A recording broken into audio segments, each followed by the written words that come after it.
یہ بات ہے قرآن کی، یہ بات ہے قرآن کی سورت الفاتحہ کی۔ الحمد للہ رب العالمین۔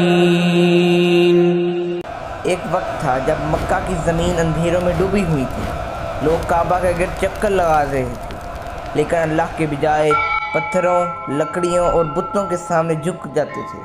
ان کے دلوں سے توحید کی روشنی بجھ چکی تھی، ان کے کانوں میں اللہ کا نام بہت کم سنائی دیتا تھا۔ اسی زمانے میں ایک جوان، سچا اور امانت دار انسان، محمد بن عبداللہ صلی اللہ علیہ وآلہ وسلم، مکہ کے ایک پہاڑ پر غار حرا میں تنہائی میں اپنے رب کو یاد کیا کرتے تھے۔ راتیں گزر جاتی، خاموش میں صرف دل ہی دھڑکن سنائی دیتی تھی، اور ان کا دل بار بار یہ کہتا، یہ دنیا، یہ لوگ، یہ اندھیرے، آخر ان کا مالک کون؟ پھر ایک رات وہ عظیم لمحہ آیا جب وحی کا پہلا نور اترا، جب اللہ تعالیٰ نے اپنے محبوب صلی اللہ علیہ وآلہ وسلم سے کلام کیا، اور کچھ ہی دنوں کے بعد ایک ایسی سورت نازل ہوئی جس نے انسانوں کو خدا کے درمیان کا فاصلہ مٹا دیا۔ یہ سورت الفاتحہ تھی۔ اللہ تعالیٰ نے فرمایا، الحمدللہ رب العالمین، الرحمن الرحیم، مالک یوم الدین، ایاک نعبد و ایاک نستعین، اہدنا الصراط المستقیم، صراط الذین انعمت علیہم غیر المغضوب علیہم ولا الضالین۔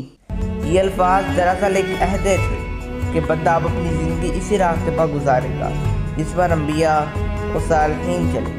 یوں سورۃ الفاتحہ صرف ایک دعا نہیں بلکہ بندگی کا وعدہ ہے، ایمان کا اعلان ہے، اور انسان اور رب کے درمیان ایک زندہ گفتگو ہے۔